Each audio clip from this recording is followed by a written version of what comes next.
The archives call it the Great Deliverance, a name sanitized for the history books, polished to a dull sheen of heroism. Every child, from the crystalline spires of Cygnus to the methane seas of Ophion, learns the tale as a foundational myth. They hear of the void swarm, a boundless, chittering tide of biological horror that consumed stars and turned the achievements of millennia into drifting, silent dust. It was a cancer on reality, a mindless hunger that the elder races, in all their accumulated wisdom, could not halt. They watched their star empires crumble like sandcastles before an indifferent tide. And then they hear of us, humanity, the latecomers, the desperate brawling apes from a forgotten corner of the galaxy. We rose to meet the darkness not with elegance, but with a fury born of imminent extinction. We didn't just fight, we bled. We innovated with the madness of the desperate. We sacrificed entire generations on the altar of a future we weren't even sure would exist.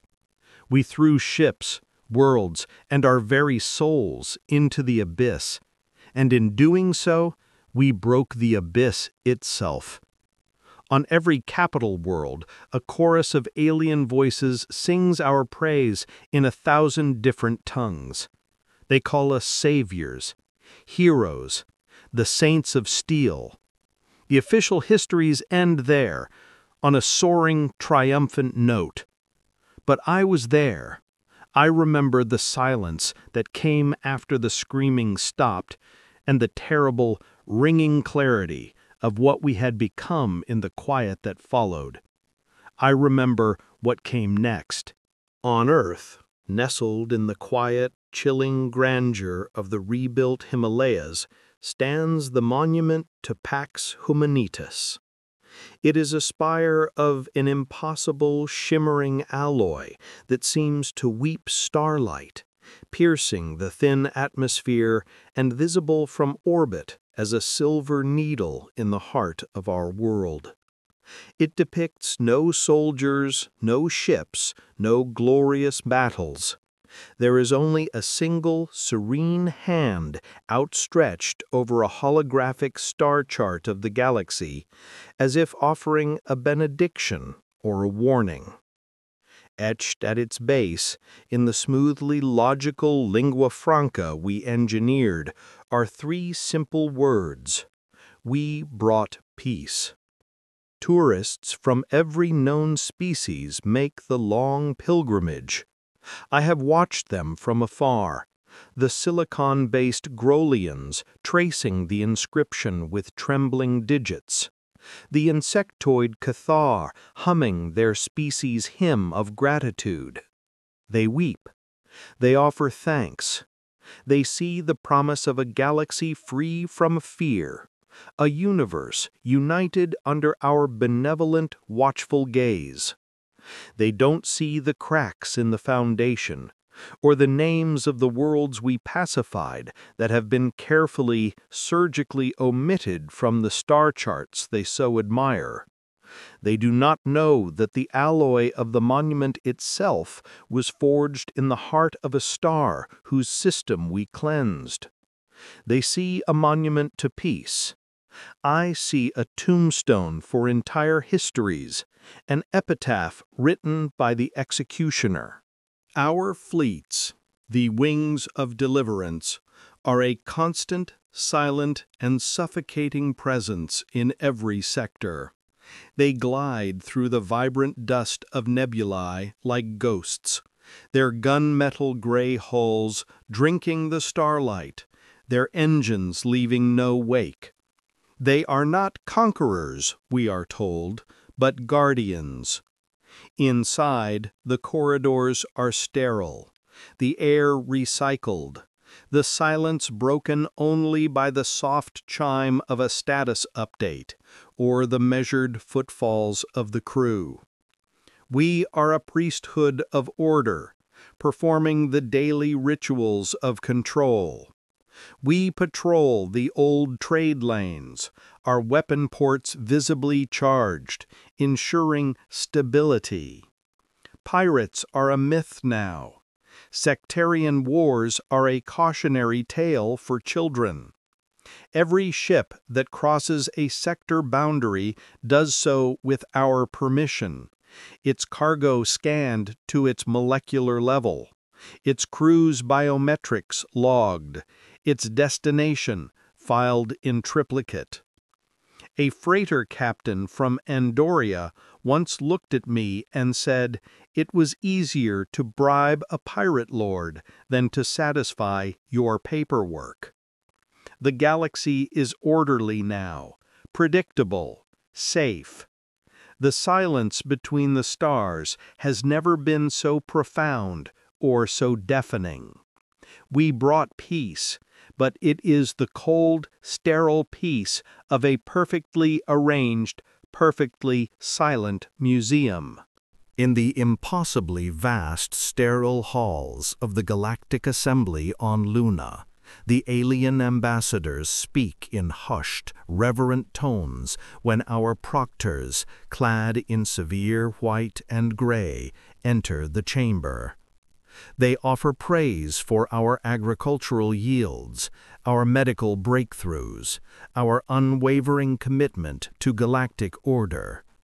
But I have seen the recordings from the hidden sensors, the ones that watch when the masks of diplomacy are allowed to slip.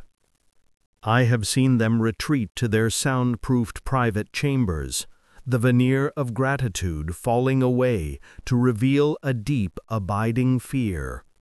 A Grolian delegate, his stony face impassive in public, trembles as he speaks to his aide. He whispers, his voice like grinding stone. They call it the shield of soul, but a shield can become a cage wall, and I have forgotten the shape of the sky. An emissary from the gossamer beings of Lyra, whose people communicate through empathic light, puts it more simply. This peace, she projects to her confidant, her sorrow a palpable, colorless wave, has become a beautiful, inescapable prison. We are grateful for the warden, for he keeps the other monsters out, but he is a warden nonetheless. A third, a being of pure sound from the ringing plains of Harmonia, simply emitted a single, mournful chord that meant, we have traded a quick death for a slow one. I am Captain Ava Rostova of the Aegis-class cruiser, the Vigilance. I wear the Star of Sol and the Orion Cluster for my service. I have the medals. I have the commendations. I commanded the fleet that stabilized the Orion Spur after the Cathar secession.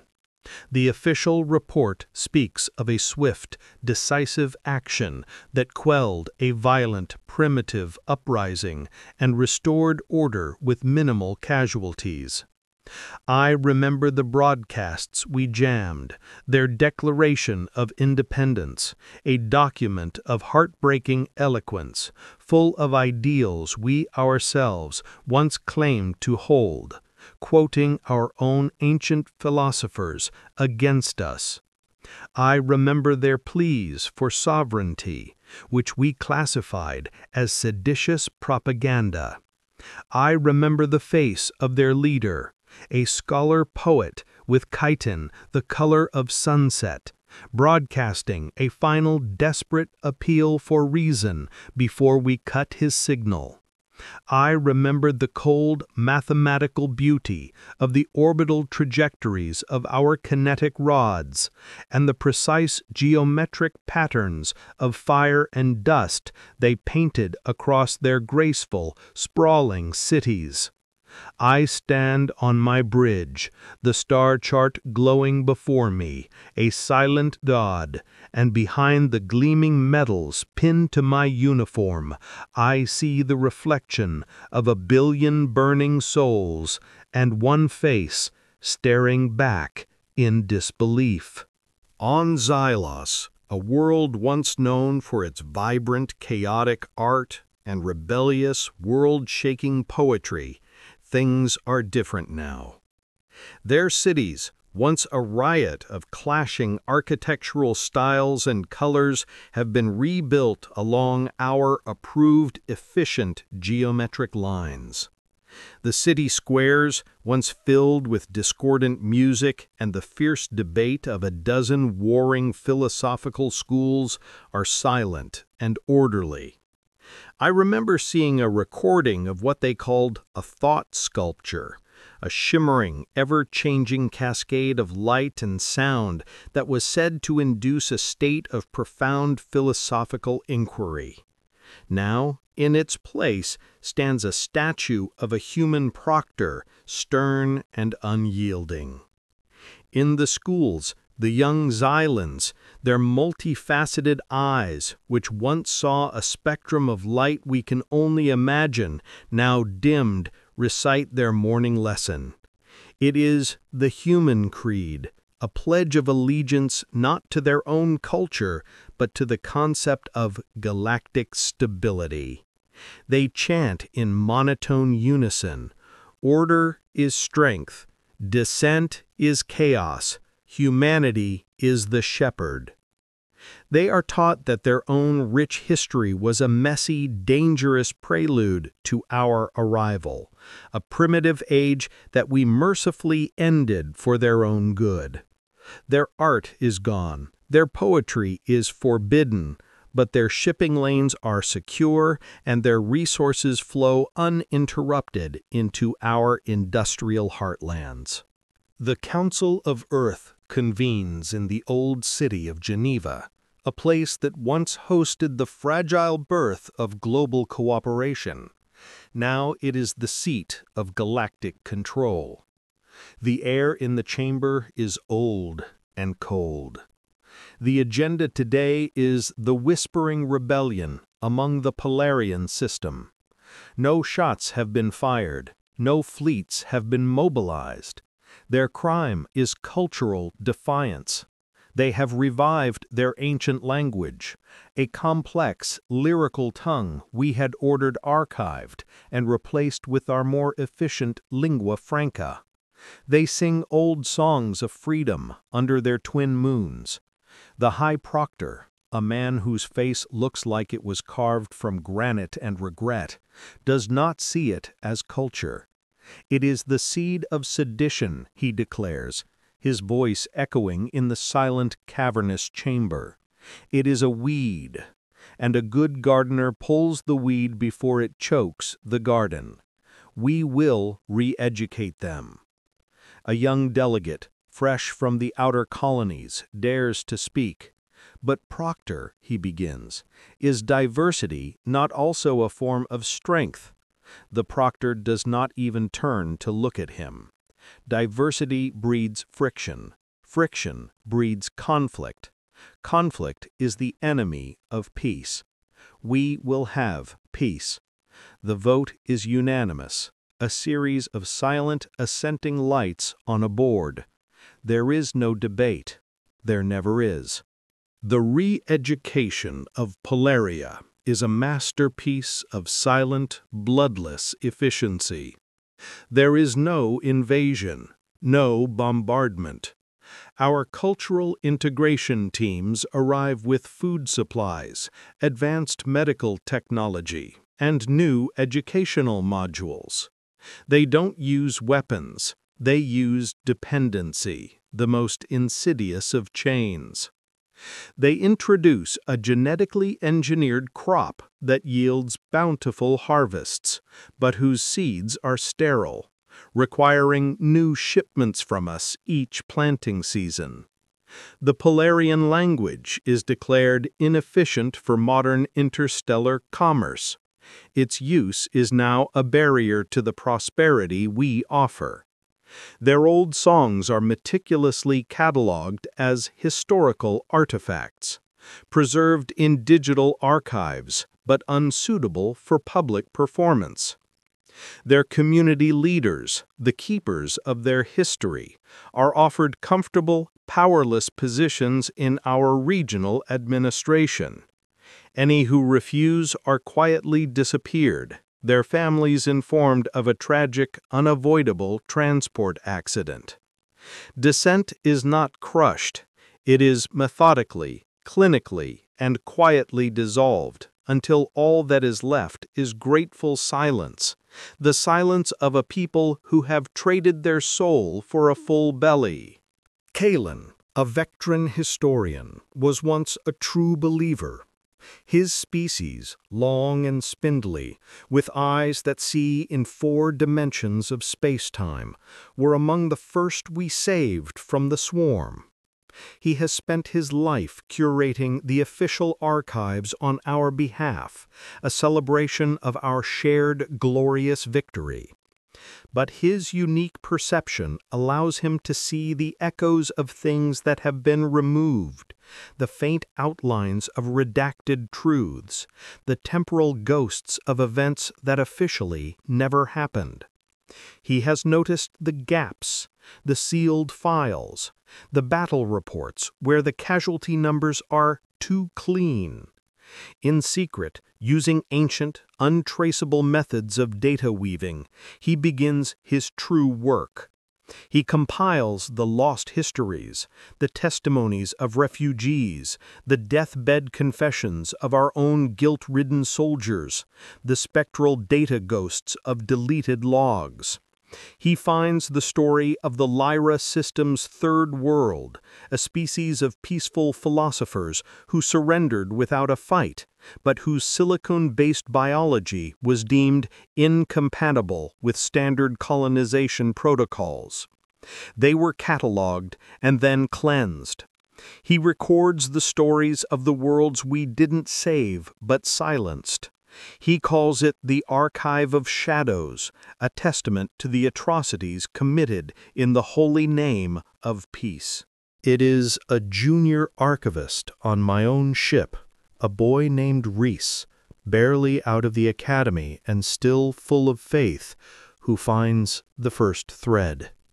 He is restoring data from a damaged scout ship that surveyed the Zephyrus system, a region listed in our charts as unpopulated due to stellar radiation activity.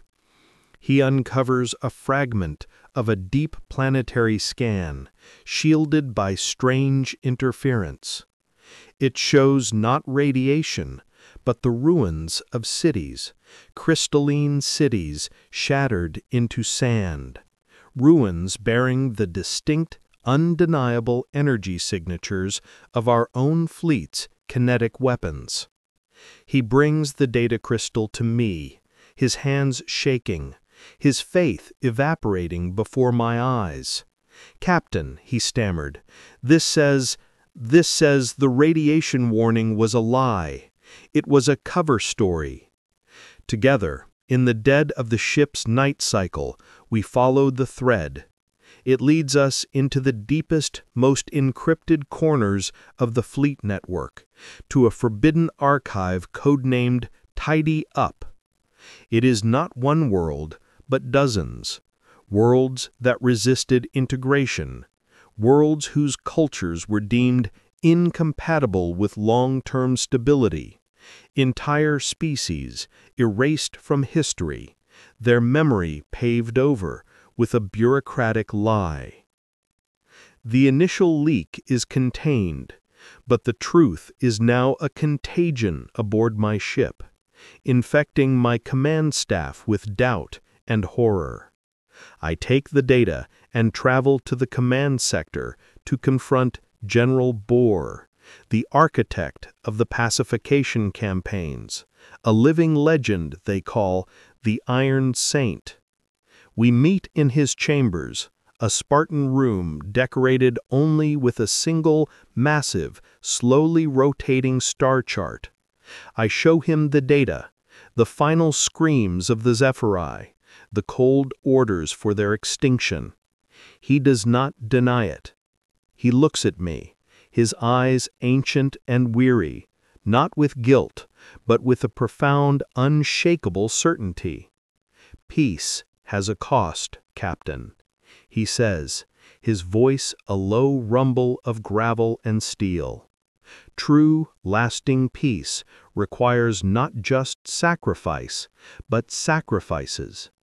We did what the elder races were too sentimental, too decadent to do. We cut away the diseased limbs to save the body. I saw the projections, Rostova. Without our intervention, this galaxy would have consumed itself in 1,000 petty wars within 5 centuries. I chose extinction for a few, so that trillions might live in order. Do not call us murderers. We are surgeons. We amputated 12 worlds to save 1,000. The truth, once known, is a poison that cannot be undrunk. It spreads through my crew, then to other ships in my battle group through encrypted back-channel messages. Whispers turn to questions. Questions turn to a cold, simmering anger. For the first time in a century, humans begin to protest their own rule. On the colony world of New Alexandria, built as a beacon of our expansion, thousands gather in the main plaza. They are veterans, scientists, artists, the children of the very soldiers who fought the swarm. They carry no weapons, only high-resolution images of the lost Zephyri civilization and mirrors. They hold the mirrors up to the faces of our security forces, forcing them to see themselves. I watch a live feed as a young legionary, his face a mask of confusion, stares at his own reflection with the image of a dead alien child held up beside it. He lowers his rifle. They don't shout. They stand in absolute silence, a profound, damning accusation that echoes louder than any battle cry ever could. The Council of Earth responds, not with dialogue, but with dogma. A state of emergency is declared across all human-controlled space. The protesters on New Alexandria are branded instigators of chaos, their movement a xenophilic betrayal, a sickness of compassion for the alien. State media broadcasts looped, graphic images of the Void Swarm's devastation, a constant, visceral reminder of the horrors we prevented, twisting our past heroism into a justification for present tyranny. They intercut it with falsified footage of aliens celebrating the protests, painting it as an alien-led conspiracy to weaken us. "They are traitors to order," the High Proctor announces, his granite face projected 1,000 feet high on the city walls. "They seek to unravel the peace we built with our own blood and bone. They will be met not as dissenters, but as enemies of stability, as enemies of humanity itself." It is my communications officer, a brilliant young woman named Anya, who makes the final, irrevocable choice. Her family was on New Alexandria. She watched the official broadcast as our forces, my comrades in arms, moved in with sonic dampeners and neural suppressors. She saw the silent protest broken, the dream of change crushed into submission. That night, she locks herself in the comms relay, her face a mask of cold fury. Using backdoor codes she has been secretly building for months, she bypasses every fleet-wide sensor and firewall. She links the Archive of Shadows, Kalen's hidden history, and our own terrible discovery into a single, undeniable, and horrific data packet. Before she hits send, she records a short message, her voice trembling but clear. "My name is Anya Sharma. My family stood for truth on New Alexandria. This is for them." With it, she attaches a simple, anonymous message: "Let there be light. Then she sends it to the entire galaxy and erases her own life signs from the ship's roster. The effect is not a spark, it is a supernova. The carefully constructed facade of Pax Humanitas shatters in a single day. On 100 worlds, the fearful whispers of ambassadors become the unified roar of the crowd. Subject species, long pacified into silent resentment, rise up not with coordinated strategy, but with the spontaneous, shared fury of the long oppressed. On Graal, the rock-like beings simply stop working, bringing our entire supply chain in that sector to a halt. On Cthar, they swarm our garrisons with sheer numbers. The statues of our leaders are torn down and melted into slag. The human creed is burned in the streets. From the Vectran sector, where ships blink out of existence, to the Polarian system, where the old songs are now bellowed as war cries, the prisons we had built are broken open.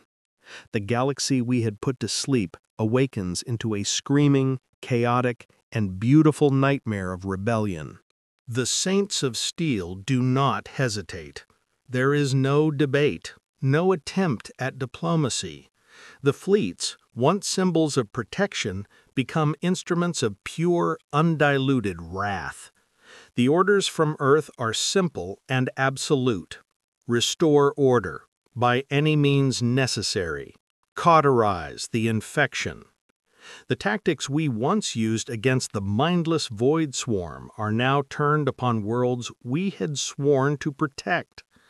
I am forced to watch the feeds as the fleet bombards Andoria. It is not a battle. It is an extermination. They don't target military sites. They target water purifiers, power grids, atmospheric processors. They are not trying to win a war. They are making an example. The brutal efficiency that saved the galaxy is now used to chain it in a firestorm of our own making. We are no longer peacekeepers. We are wrath. We are retribution. We are the final, terrible echo of the very thing we once stood against. I watch from the bridge of the vigilance as the skies of Xylos, the gentle planet of poets, burn for the second time. The first time, we told ourselves we were bringing them into the light. This time, we are simply turning that light into an all-consuming fire. The signal comes in from the flagship, cold and stripped of all emotion. Execute orbital suppression pattern Gamma. It is an order for planetary sterilization, a final, absolute silencing. My crew looks to me, their faces pale masks of horror and disbelief, the reflection of a burning world in their eyes. My tactical officer, a man I have served with for 20 years, slowly unpins his medals and lets them clatter to the floor. In that moment, the crisp, decorated uniform on my back feels like a lead shroud. I give my final order as a captain of the fleet. "Anya," I say, my voice steady, though my soul is breaking. "Broadcast on all channels, unencrypted. Tell them the vigilance no longer serves Earth. We fight for what Earth has forgotten. My defection is the final crack that breaks the dam of human loyalty. Half my battle group, ships I have served with for decades, follows me into treason. We are not alone. Across the galaxy, other captains, other crews are forced to make the same impossible choice. Human fights human. The saviors are now at war with themselves over the soul of their species. It is a war of unimaginable bitterness. We know their tactics, their codes, their weaknesses. They know ours. I lead a strike on a supply depot and find it commanded by my former mentor. We speak over a private channel as our ships tear each other apart. "You're a traitor, Eva," he rasps, his ship venting plasma. "No," I reply, tears streaming down my face. I'm a penitent. We are a splintered, desperate rebellion, fighting with the very ships and weapons that built the empire we now seek to tear down. We become the willing architects of our own undoing, hoping it will be our only possible redemption.